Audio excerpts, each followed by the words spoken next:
غور و فکر سے آپ بہت دور تک پہنچ سکتے ہیں. اللہ تعالیٰ نے اگلی آیت میں فرمایا, آیت نمبر 31, وَجَعَلْنَا فِي الْأَرْضِ رَوَاسِيَ أَن تَمِيدَ بِهِمْ, اور ہم نے زمین میں مضبوط پہاڑ جما دیے تاکہ وہ انہیں لے کر ایک طرف جھک نہ جائے. وَجَعَلْنَا فِيهَا فِجَاجًا سُبُلًا لَعَلَّهُمْ يَهْتَدُونَ, اور ہم نے اس کے اندر بڑے کشادہ راستے بنائے تاکہ یہ لوگ راہیاب ہوں. اب اللہ تعالیٰ ایک اور سائنٹیفک بات کہہ رہے ہیں. کیا کہہ رہے ہیں؟ کہ ہم نے زمین میں مضبوط اینکرز بنا دیے. یہاں پر رواسی ورڈ آیا ہے جو کہ اب مطلب رسا سے ہے. رسا کا معنی ہوتا ہے اینکرز آف دا شپ. اگر شپ کو اینکر نہیں لگایا جائے تو کیا ہوگا؟ نکل جائے گا, ٹھہرے گا, رکے گا, ٹھہر پائے گا کنارے پر؟ نہیں. تو پہاڑ کو اللہ تعالیٰ نے کہا کہ ہم نے اینکرز کی طرح, ہم نے پیگز کی طرح, کھونٹیوں کی طرح گاڑ دیا ہے, ٹھوک دیا ہے تاکہ تمہیں لے کر لڑک نہ پڑے.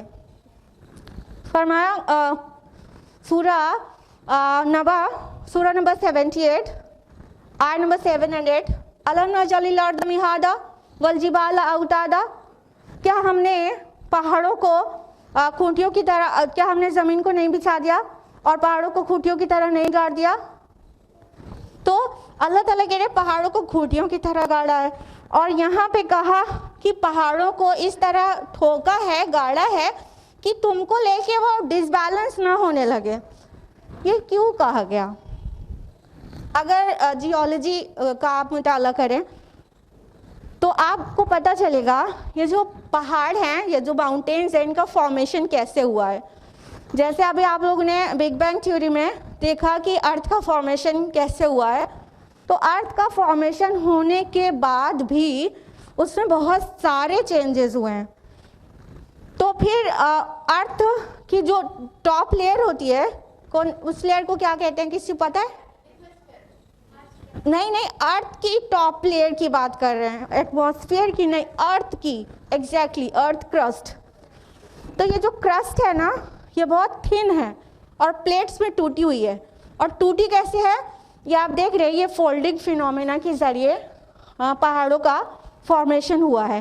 یہ مطلب ارتھ کی جو اوپری لیئر ہے یہ اس طرح سے فولڈنگ ہوئی ہے اس کی, جیسے آپ کو دکھ رہا ہے اپنے مانیٹر پر دیکھیے, یہ فولڈنگ ہوئی ہے ارتھ اوپر کی لیئر کی.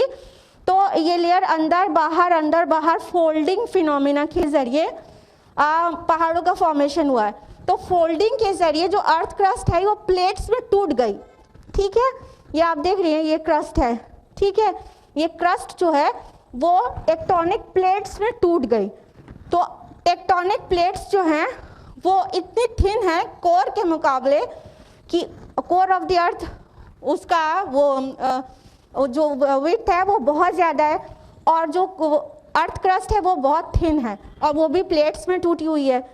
تو اگر, اور آپ کو پتہ ہے کہ ارتھ کا جو کور ہے وہ کیا ہے, ہاٹ فلوئڈ ہے نا, وہ سالڈ نہیں ہے. پتہ ہے نا, جب وہ لاوا نکلتا ہے اس سے, والکینو سے لاوا نکلتا ہے تو سالڈ رہتا ہے کیا؟ فلوئڈ رہتا ہے نا. بہت ہاٹ, اتنا ہاٹ رہتا ہے کہ پتھر کے اوپر سے گزرتا ہے تو وہ بھی برن ہو جاتا ہے نا. تو ارتھ کا جو کور ہے وہ فلوئڈ ہے, اور اوپر کی جو لیئرز ہیں اور اسپیشلی ارتھ کرسٹ وہ ٹکڑوں میں ٹوٹی ہوئی ہے. تو ٹکڑوں میں جہاں جہاں ارتھ کرسٹ ٹوٹی ہوئی ہے وہاں ماؤنٹین رینجز ہیں. اگر ارتھ کرسٹ اسی طرح پلیٹس میں ٹوٹی رہے اور ماؤنٹین کو اس طرح اللہ تعالیٰ نے کھوٹی کی طرح نہیں گاڑ دیا ہوتا تو جانتے ہیں کیا ہوتا؟ جب ہم زمین پہ چلتے تو زمین لڑکتی, کیونکہ اندر فلوئڈ ہے اور اوپر تھن لیئر ہے, اور وہ بھی پلیٹس میں ٹوٹی ہوئی. تو یہ جو پلیٹ ہے, ٹیکٹونک پلیٹس, یہ جو ہیں ارتھ کرسٹ جو ہے اس کے اوپر ایسے تیرتی رہتی, اندر فلوئڈ اور اوپر کوئی پتلی سی لیئر ہو تو اندر کے فلوئڈ میں تیرنے لگے گی نا. ہاں, تو اندر کے فلوئڈ پر باہر کی جو ارتھ کرسٹ ہے وہ تیر رہی ہے ایکچولی, اور جہاں جہاں پر وہ پلیٹس میں ٹوٹی ہوئی ہے وہاں وہاں ماؤنٹین رینجز ہیں، اور اس طرح سے وہ ارتھ کرسٹ کو اسٹیبل کرتے ہیں. جتنا آپ اوپر دیکھ رہے ہیں نا ماؤنٹین کو، اس سے زیادہ گہری ان کی روٹس ہوتی ہیں. یہ دیکھیے، یہ اتنا ماؤنٹین اوپر دکھ رہا ہے اور اتنی روٹ نیچے ہے. ٹھیک، تو روٹ اس کی اتنی ڈیپ ہونے کی وجہ سے یہ ارتھ کرسٹ کو اسٹیبلٹی پرووائڈ کرتی ہے. یعنی پہاڑ ایک ایسے اینکرز ہیں جو پلیٹ کو اسٹیبل رکھتے ہیں، ارتھ کرسٹ کو اسٹیبل رکھتے ہیں، اور ہم زمین پر چلتے ہیں تو زمین ہلتی نہیں ہے. ٹھیک ہے، یہ دیکھیے، مان لیجیے یہ ٹیکٹونک پلیٹ ہے، یہ ٹوٹی ہوئی ہے اور یہاں ماؤنٹین رینجز ہیں. تو یہ دو ٹوٹی ہوئی چیز کے بیچ میں ایک ایسے اگر کھوٹی گاڑ دیا جائے، اوتاڈا ورڈ آیا والجبال اوتاڈا، اور ہم نے پہاڑوں کو کھونٹیوں کی طرح گاڑ دیا. اور ہم جانتے ہیں نا جو پیگز ہوتی ہیں ٹینٹ لگانے کے لیے جو کھونٹی گاڑی جاتی ہے، اس کا کم حصہ اوپر دکھتا ہے اور زیادہ حصہ اندر ہوتا ہے. تو ماؤنٹین کی بہت ڈیپ روٹس ہوتی ہیں. دیکھیے یہ ٹیکٹونک پلیٹ ہے، یہاں پوری ماؤنٹین رینج ہے. تو اس سے کیا ہو رہا ہے کہ ہماری زمین جو ہے وہ سٹیبل ہے. جب ہم چل رہے ہیں تو یہ ارتھ کرسٹ ایسے شیک نہیں کر رہی ہے. اگر ماؤنٹینز نہ ہو تو یہ ارتھ کرسٹ شیک کرے، جیسے جیسے ہم چلے ویسے ویسے یہ لڑکے اور ہم کبھی بھی نہیں چل پائیں، کبھی بھی نہیں چل پائیں. تو اللہ تعالیٰ نے یہ ماؤنٹینز کو بنایا تاکہ ہم زمین میں سٹیبل طرح سے چل پائیں. اب یہ ماڈرن جیولوجی بتا پائی ہے کہ ماؤنٹین کی روٹس ہیں گہری، جتنا اوپر دکھتا ہے اس سے زیادہ اندر ہوتا ہے، اور ٹیکٹونک پلیٹس میں ٹوٹی ہوئی ہے ارتھ کرسٹ اور اس پہ تیر رہی ہے، اور ماؤنٹین رینجز کی وجہ سے وہ سٹیبل ہو جاتی ہے. یہ تو ماڈرن جیولوجی ہم کو بتا رہی ہے. قرآن میں کتنا واضح لکھا ہوا ہے. اب پھر سے سنیے اس فقرے کو، اس آیت کو، وَجَعَلْنَا فِي الْأَرْضِ رَوَاسِيَ أَن تَمِيدَ بِهِمْ، اور ہم نے زمین میں پہاڑوں کو گاڑ دیا تاکہ وہ تمہیں لے کر لڑک نہ پڑے. ابھی کلیئر ہوا ہے کہ اگر ماؤنٹین نہیں ہوتا تو ہم کیسے لڑک جاتے. اللہ تعالیٰ نے کتنی سائنٹیفک بات جو 1300 سال بعد پتہ چلنے والی تھی انسانوں کو، قرآن مجید میں پہلے سے مینشن کر دیا ہے. سبحان اللہ.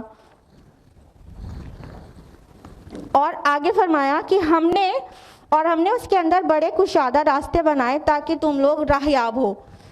یعنی ماؤنٹینز کے بیچ میں ویلی ہوتی ہے. ہاں آپ نے دیکھا ہے جہاں پورا ہل ایریا ہوتا ہے، تو اگر بیچ میں دو یا دو سے زیادہ پہاڑوں کے بیچ میں راستے نہ ہو، ویلیز نہ ہو، تو پورا بلاک نہیں ہو جائے ایک حصہ زمین کا دوسرے حصے سے. ابھی سائنس اتنی ایڈوانس ہو چکی ہے کہ ہم پلین پر سفر کرتے ہیں، لیکن ابھی بھی سب لوگ پلین پر سفر نہیں کرتے. کچھ لوگ افورڈ نہیں کر سکتے اور کچھ ڈر کے مارے نہیں کرتے. کیوں؟ ہاں ڈر لگتا ہے. تو ابھی بھی پلین ہم ابھی ایئر سے جا سکتے ہیں ایک جگہ سے دوسری جگہ، لیکن کیا سب لوگ افورڈ کر پاتے؟ نہیں کر پاتے. اس سے پہلے تو زمینی سفر تھا نا، سمندری سفر بھی کم تھا. سب سے زیادہ زمینی سفر انسان نے کیا ہے اور آج بھی کرتا ہے. اگر ماؤنٹین رینجز کی وجہ سے پورا مطلب بیچ میں کوئی گیپ نہ رہے، ویلیز نہ رہیں، تو پورا بلاک ہو جانے والا ہے نا. ایک حصہ دوسرے حصے سے بالکل بلاک ہو جائے. یعنی جہاں ہمالیہ ہے تو ادھر کے ہمالیہ کے ادھر کے لوگ ادھر کی سائڈ پہ جا ہی نہ پائیں، الا یہ کہ بہت لمبا چکر لگا کے جائیں. اللہ تعالیٰ نے ماؤنٹین رینجز بنائی، لیکن فرمایا کہ ہم نے ان کے اندر بڑے کشادہ راستے بنا دیے. ماؤنٹینز کے بیچ میں ویلیز ہوتی ہیں اور آسانی سے انسان ایک جگہ سے دوسری جگہ کا سفر کر سکتا ہے. انسان چاہے جتنے پہلے کا ہو، لیکن اس نے سفر کیا ہے، وہ اپنی جگہ سے دوسری جگہ گیا ہے، اور اس میں بہت سارے فائدے ہوتے ہیں، بہت طرح کے. آپ کو سفر کا فائدہ کس کو نہیں پتا ہوگا. اور یہاں تک کہ یہ بھی ہوتا ہے کہ ایک جگہ زمین میں بہت ساری پیداوار ہوتی رہے تو وہ جو ہے فرٹائل نہیں بچتی پھر وہ والی سوائل. تو یا تو پھر یہ کرے انسان کہ بھوکا مر جائے وہیں رہے، یا ایک اور آپشن ہے کہ موو کرے دوسری جگہ اور دوسری زمین میں پیداوار کرے اور کھائے اور زندہ رہے. تو اس پرپز کے لیے بھی انسان موو کرتا ہے اور لاٹس آف پرپزز ہوتے ہیں سفر کرنے کے. تو سفر کر کے انسان تبھی جا سکتا ہے جب اسے چلنے لائق راستہ ملے, یا تو ایٹ لیسٹ ایسا ہو جس کو چلنے لائق بنا لیا جائے. کلیئر؟ تو اللہ تعالیٰ نے ماؤنٹینس کے بیچ میں ویلیز رکھی ہیں, بڑے کشادہ راستے رکھے ہیں تاکہ انسان کو راہ مل سکے. یہ دوہرا معنی دے رہا ہے یہ فقرہ. بات صرف ماؤنٹینس کے درمیان جو ویلیز ہیں اس میں چلنے والے راستے کی بات نہیں ہو رہی ہے, صرف یہ بھی ہو رہی ہے. ایک اور معنی دے رہا ہے یہ فقرہ, وہ کیا کہ اگر انسان ان چیزوں پہ غور کرے تو راستہ پا جائے, وہ ہدایت پا جائے, وہ صراط مستقیم پہچان جائے, اسے ہدایت مل جائے. ٹھیک ہے؟ تو کہا کہ بڑے کشادہ راستے بنائے, لعلہم یہتدون, یہی ورڈ آیا ہے جو ہدایت کے لیے آتا ہے. تم راستہ پاؤ تاکہ تم ہدایت پاؤ. تو پلیز اپنے ٹائٹ شیڈیول سے کچھ وقت کو فارغ کیجیے اور غور و فکر کریے, غور و فکر کریے. انسان اپنے آپ کو ٹائم نہیں دیتا, اپنے اللہ کو ٹائم نہیں دیتا, بس کام کام کام.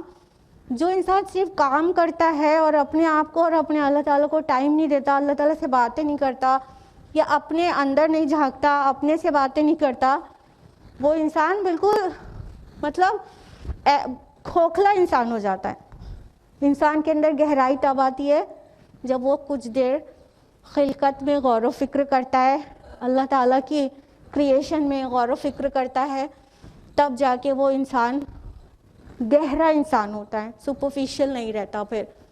اور اس کے بعد اس کو ہدایت بھی نصیب ہوتی ہے, وہ اللہ تعالیٰ کو بہتر پہچان جاتا ہے, اللہ تعالیٰ کی معرفت اسے حاصل ہو جاتی ہے. تو اپنے بزی شیڈیول میں سے تھوڑا ٹائم غور و فکر میں بھی لگائیں. اور ہاں پلیز جب سفر کریں تو میوزک کان میں لگا کے سننے کے بجائے وہ جو ماؤنٹینز دیکھ رہے ہیں, ویلیز دیکھ رہے ہیں اور گرینری دیکھ رہے ہیں, اس کو دیکھتے رہیں, نہ ہی کتاب پڑھیں کیونکہ اس سے آنکھوں کو نقصان بھی ہوتا ہے. نہ کتاب پڑھیں, نہ موبائل کو اپنا پورا وقت دے دیں, بلکہ کریشن آف اللہ کو دیکھتے جائیں اور اللہ کی حمد و تسبیح کرتے جائیں اور اللہ تعالیٰ کی معرفت حاصل کرنے کی کوشش کریں. تو اب جب بھی سفر میں جائیں تو اللہ تعالیٰ کے کریشن کو دیکھ کر دھیان دیں اور بہت ساری دعائیں کریں. آیت نمبر 32 ہے وَجَعَلْنَا السَّمَاءَ سَقْفًا مَحْفُوظًا وَهُمْ عَنْ آيَاتِهَا مُعْرِضُونَ. اور ہم نے آسمان کو ایک محفوظ چھت بنا دیا, لیکن یہ لوگ اس آسمان کی نشانیوں کو دھیان میں نہیں لاتے. اب اللہ تعالیٰ پھر آسمان کی سائنس بیان کر رہے ہیں. اللہ تعالیٰ فرما رہے ہیں کہ ہم نے آسمان کو ایک محفوظ چھت بنا دیا. آپ کو پتہ ہے کہ اگر آپ کے گھر میں چھت نہ ہو تو آپ چین سے سو پائیں گے, لیکن آپ کو کیا ہوتا ہے کہ کبھی کبھی وہ چھت گر بھی جاتی ہے. ہاں گر جاتی ہے, کسی کے یہاں ایکسیڈنٹ ہو جاتا ہے. ایسا آپ نے کبھی سنا کہیں آسمان گر گیا؟ ہاں نہیں سنا. آسمان کو اللہ تعالیٰ نے ایسی چھت بنایا ہے جو انتہائی محفوظ ہے, اور یہ بہت سارے معنی میں محفوظ چھت ہے, بہت سارے معنی میں. ایک تو یہ کہ آپ نے سائنس میں EVS میں پڑھ رکھا ہوگا کہ ہمارے ارتھ کے اوپر ایٹماسفیئر میں بہت ساری پروٹیکٹنگ لیئرز ہیں. ٹھیک ہے, بہت ساری لیئرز. ان میں سے ایک لیئر اوزون لیئر بھی ہے نا, آپ جانتے ہیں. اوزون لیئر کا کام کیا ہے؟ جو ہارمفل UV ریز ہیں ان کو ارتھ پر پہنچنے سے روکتی ہیں. تو بہت ساری لیئرز ہیں, اس میں سے ہم تو صرف آپ کو وہ نون لیئر بتا رہے ہیں جو آپ لوگ اوزون لیئر کے بارے میں سنتے رہتے ہیں, پڑھتے رہتے ہیں, اور سائنٹسٹ کے ٹینشن کے بارے میں پڑھتے رہتے ہیں کہ ایک ہول ہو گیا ہے. تو کتنے ٹینشن ہے پوری دنیا میں کہ اوزون جو پروٹیکٹنگ لیئر ہے اس میں ہول ہو گیا ہے, جس سے اب ہماری زمین پر جو ہارمفل UV ریز ہیں وہ بھی پہنچ جائیں گی. تو اللہ تعالیٰ نے یہ جو ہمارے سر کے اوپر آسمان ہے اس میں کافی کئی درجے میں پروٹیکشن بنایا ہے، اور ان میں سے ایک پروٹیکٹنگ لیئر اوزون لیئر بھی ہے، جس کو ہم جانتے ہیں اور کنسرنڈ رہتے ہیں کہ اوزون لیئر کا جو ہول ہے وہ اور بڑھنے نہ پائے، اور کسی طرح یو وی ریز، ایسی ہارمفل یو وی ریز بھی ہیں جس سے ہم لوگ کی لائف ہی پاسبل نہ رہے. تو ان لیئرز کو، ان ریز کو اوزون لیئر روک لیتی ہے. تو اللہ تعالیٰ نے کیا کہا، ہم نے پروٹیکٹڈ چھت بنایا، محفوظ کرنے والی چھت. صرف اتنا ہی نہیں، اسپیس میں بہت سارے آسمانی پتھر ہوتے ہیں جن کو ایسٹیرائڈز کہتے ہیں. ایسٹیرائڈز یہ صرف چھوٹے چھوٹے سے نہیں ہوتے، بہت بڑے بڑے بھی ہوتے ہیں. یہ دیکھیے، اگر کوئی ایسٹیرائڈ ارتھ کے اوپر اس طرح سے گر جائے تو یہ بچنے والی ہے؟ ہاں، یہ بچنے والی ہے؟ نہیں بچنے والی ہے. پوری زمین بالکل چور چور ہو جائے. اور اتنا ہی نہیں، زمین کے باہر کی طرف، سورج سے باہر کی طرف، زمین سے اور آؤٹر سائڈ میں مارس ہے. مارس کے باہر کیا ہے؟ جوپیٹر ہے. جوپیٹر جانتے ہیں کتنا بڑا ہے آپ کی زمین سے؟ بتائیے.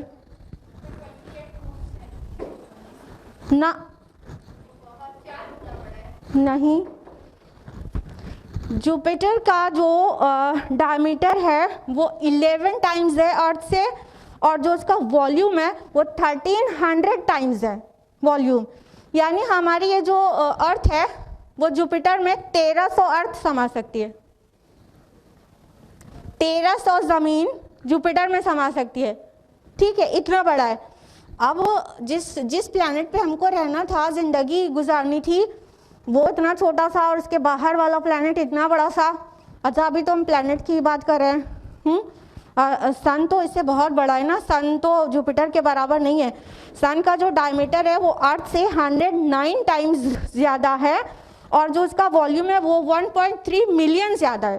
سورج 13 لاکھ گنا بڑا ہے زمین سے. 13 لاکھ زمین سورج میں اکیلے سما سکتی ہے. ٹھیک ہے، اب ہم آپ کو بتا رہے ہیں جوپیٹر اتنا بڑا کیوں ہے. جوپیٹر اتنا بڑا ہونے سے کتنا بڑا پروٹیکشن رہتا ہے ارتھ کا. باہر سے کوئی ایسی ویسی چیز ٹکرانی ہے تو جوپیٹر اپنی پیٹھ پہ کھا لیتا ہے اور ارتھ محفوظ رہتی ہے. ٹھیک ہے، تو اس طرح سے جتنے بھی اسپیشل سٹونز ہوتے ہیں جن کو ایسٹیرائڈز کہتے ہیں، ان سے محفوظ رہتی ہے ہماری ارتھ. آسمان کو اللہ تعالیٰ نے کہا ہم نے محفوظ چھت بنایا. ایک معنی میں اور حفاظت ہوتی ہے ہمیں آسمان سے، اور وہ کیا ہے؟ جب کوئی شیطان آسمان پہ کچھ سنگن لینے کے لیے جانا چاہتا ہے، کیونکہ وہ آگ سے بنے ہیں، زیادہ ٹیمپریچر وہ بیئر کر سکتے ہیں، تو بہت اوپر تک چلے جاتے ہیں. تو ان کے اوپر تاروں سے مارا جاتا ہے، اور وہ کوئی ایسی حرکت نہیں کر سکتے آسمان میں جو ڈسٹرکٹیو ہو. تو یہ آپ لوگ جو کہتے ہیں نا تارے ٹوٹ رہے ہیں، ہاں، یہ کیا ہے؟ یہ شیطان کو مارا جاتا ہے. قرآن کی روشنی میں بتا رہے ہیں، تاروں کا ایک فنکشن قرآن میں یہ بھی بتایا گیا ہے کہ وہ شیطانوں کو مارے جاتے ہیں. تو اس طرح سے بھی پروٹیکشن رہتا ہے. تو اللہ تعالیٰ نے کس طرح سے ہماری حفاظت کی ہے، اس کی فارمیشن جو ہے زمین اور آسمان اور ایوری تھنگ، وہ کتنی رحمتوں اور کتنی عنایتوں سے بھرپور ہے کہ اللہ تعالیٰ نے ہمارے لیے کیا کیا اور کیا کیا اور کیا کیا نہیں کر دیا. اس کے بعد بھی ہم لوگ اپنی اللہ کی نافرمانی پہ کمر باندھے رہتے ہیں. فرمایا وَهُمْ عَنْ آیَاتِهَا مُعْرِضُونَ، کیا تم ان کی ان نشانیوں سے اعراض کر رہے ہو، دھیان ہی نہیں دیتے ہو؟ نشانیاں تمہیں چاہیے، نبی سے معجزات مانگتے ہو، یہ کیا کم معجزات ہیں؟ نبی سے نشانیاں مانگتے ہو، یہ نشانیاں نہیں ہیں؟ تمہیں دکھائی نہیں پڑتا کہ اللہ تعالیٰ نے کس طرح سے یونیورس کو کریٹ کیا، ارتھ کو کریٹ کیا، کس طرح سے پروٹیکٹ کیا؟ تمہیں دکھائی نہیں دیتا؟ تم ابھی بھی اس کو بالکل لائٹلی لیے ہوئے ہو. اور بہت حیرانی والی بات ہے کہ سائنس ٹیکنالوجی کے ایکسپرٹ لوگ بھی اللہ تعالیٰ کو بھول رہے ہیں. بہت حیرانی والی بات ہے، اور وہ بھی مسلم ہو تو اور زیادہ حیرانی والی بات ہے. کہ ہر طرف اللہ تعالیٰ کا کی مطلب کریشن کو اتنی دھیان سے وہ دیکھ رہے ہوتے ہیں, ان کی بصارت کے ساتھ ان کی بصیرت اتنی زیادہ ہوتی ہے, ان کے پاس سائٹ ہی نہیں, فورسائٹ بھی ہونا چاہیے, لیکن پھر بھی اللہ کا وہ یاد نہیں کرتے. کوئی ڈاکٹر سرجری کرتا ہے اور پیٹ سے بچے کو نکال لیتا ہے, اللہ کو بھولا رہتا ہے. سبحان اللہ سے زبان کو خالی ہونا ہی نہیں چاہیے. ہاں کسی بھی طرح کی سرجری ہو, پھر اس کے اندر جو دکھائی پڑ رہا ہوتا ہے اللہ کا کریشن, اس پہ غور کرنا چاہیے نا. تو اللہ تعالیٰ کہہ رہے ہیں کہ کیا تم دھیان نہیں دیتے, تم دھیان نہیں دیتے اللہ تعالیٰ نے تمہارے لیے کیا کیا بنا دیا. اور یہ سب توحید کے دلائل کے طور پر پیش کیا جا رہا ہے یہ سب باتیں, کہ ابھی بھی تم کسی اور کے پاس اپنی مرادیں مانگنے پہنچ جاؤ گے. ابھی بھی اللہ نے تمہارے لیے یہ کیا, یہ کیا. ہے کوئی تمہارے جو معبودان باطل ہیں, انہوں نے کریٹ کیا ہے کہ آسمان کو تمہارے لیے ایک محفوظ چھت انہوں نے بنایا ہے. تو کیسے اپنی دعائیں کسی اور سے جا کر مانگتے ہو, کیسے کسی اور کے نام کی ڈیگے چڑھاتے ہو, کیسے کسی اور کو نیاز چڑھاتے ہو, کیسے کسی اور کے نام کی قربانی کرتے ہو. کیا انہوں نے یہ سب کیا ہے تمہارے لیے؟ آگے فرمایا آیت نمبر 33, وَهُوَ الَّذِي خَلَقَ اللَّيْلَ وَالنَّهَارَ وَالشَّمْسَ وَالْقَمَرَ, اور وہی ہے جس نے پیدا کیا رات دن اور سورج اور چاند کو.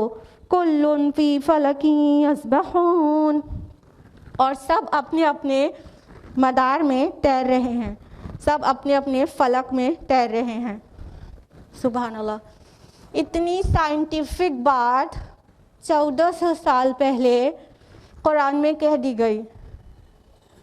ایسٹرونومرز کو چاہیے تھا قرآن اٹھائیں اور ریسرچز کریں, جیسا کہ مسلم سائنٹسٹ نے کیا ہی ہے. قرآن مجید کہہ رہا ہے کہ وہ اللہ تعالیٰ ہے جس نے زمین اور آسمان بنائے اور چاند اور سورج بنائے, اور ہر ایک اپنے آربٹ میں گھوم رہا ہے, ہر ایک اپنے آربٹ میں تیر رہا ہے. یہ یسبحون جو ورڈ آیا ہے یہ سبح سے ہے. سبح یسبح کا معنی ہوتا ہے پانی میں یا ہوا میں تیرنا. اور تیرنا کس طرح؟ صرف اگر کوئی چیز پانی کے اوپر ایسے لڑ کے فلوٹ کرے تو اس کے لیے سبح ورڈ نہیں یوز ہوگا. اگر کوئی سوئم کرے تو اس کے لیے سبح ورڈ یوز ہوگا. مطلب اپنی ایکسس میں بھی وہ روٹیٹ کرے اور اسپیس میں بھی وہ ریوالو کرے. تو ورڈ یہاں پر سبح آیا ہے. قرآن مجید کہہ رہا ہے جتنی اسپیشل باڈیز ہیں, کلن فی فلکی یسبحون, ہر ایک اسپیس میں جو کچھ بھی ہے وہ ہر ایک اپنے اپنے آربٹ میں ریوالو کر رہے ہیں, روٹیٹ کر رہے ہیں. نہیں, آج سائنس میں کلاس 4 کے بچوں کو پڑھا دیا جاتا ہے کہ ارتھ اپنی ایکسس پر بھی روٹیٹ ہو رہی ہے اور سن کے اراؤنڈ ریوالو بھی ہو رہی ہے. یہ سب ایک ساتھ ہو رہا ہے.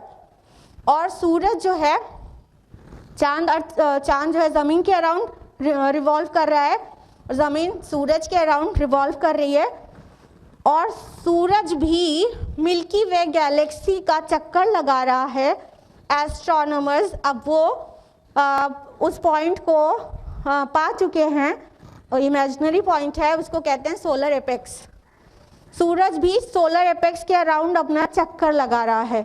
آپ دیکھ سکتے ہیں ہاں اپنے اسکرین پر کہ یہ جتنے بھی یہ تو پلینٹس آپ کو دکھ رہے ہیں, یہ سب کے اپنے اپنے ایک نون آربٹس ہیں. اپنے آربٹ سے ادھر ادھر کوئی نہیں ہوتا, اپنے آربٹ میں. یہاں فلک ورڈ استعمال ہوا ہے, فلکن اس کو کہتے ہیں نا, کشتی کو بھی یہاں فلک ورڈ استعمال ہوا ہے کیونکہ کشتی تیرتی ہے. تو یہ فلک جو ہے آربٹ کو کہتے ہیں.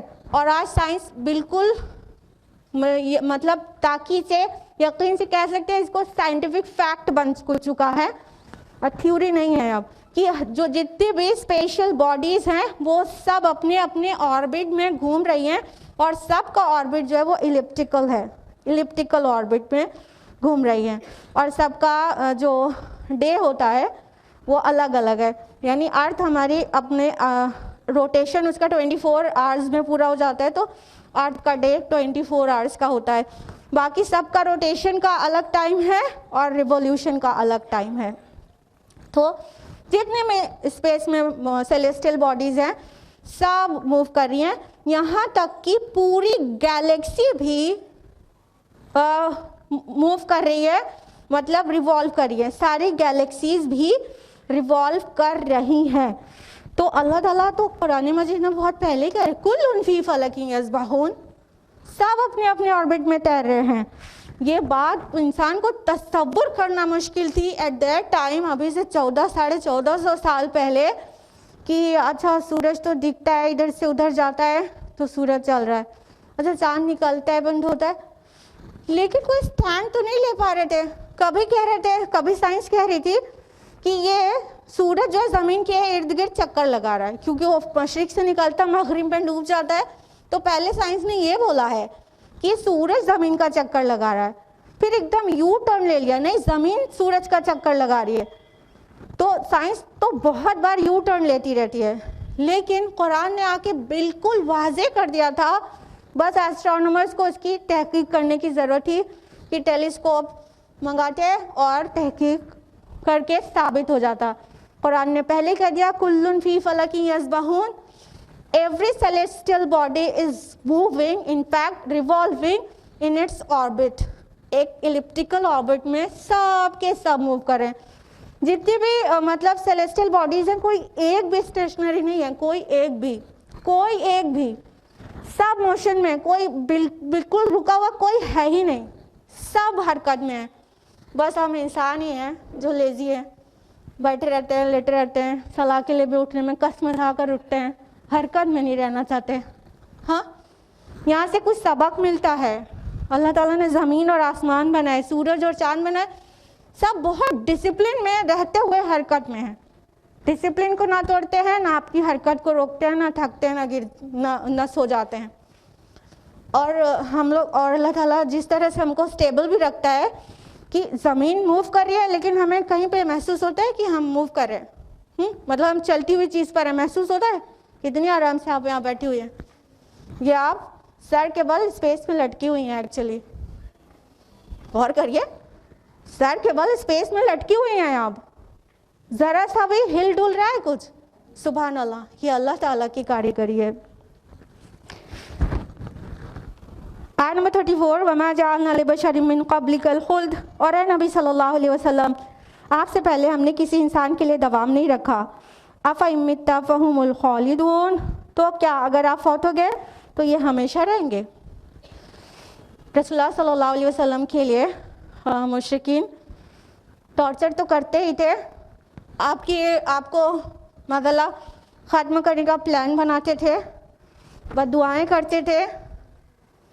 سب مطلب ان سب کا جواب اللہ تعالیٰ نے دیا ہے کہ دوام تو اللہ نے کسی میں نہیں رکھا ہے, ہمیشہ تو کسی کو بھی نہیں رہنا ہے. تو اگر آپ فوت ہو گئے تو کیا یہ ہمیشہ رہیں گے, ہمیشہ زندہ رہیں گے؟ یہ ایسا چپکتا ہوا جواب ہے ان سارے پرسیکیوشن کا اور ان سارے پلانس کا جو نبی صلی اللہ علیہ وسلم کو ختم کرنے کے لیے وہ کر رہے تھے, کہ تم جیسا ہمارے نبی کے ساتھ سلوک کیے ہوئے ہو تو یہ جان لو کہ ہاں جینے کے لیے ہمیشگی والی زندگی جینے کے لیے تو کوئی نہیں آیا.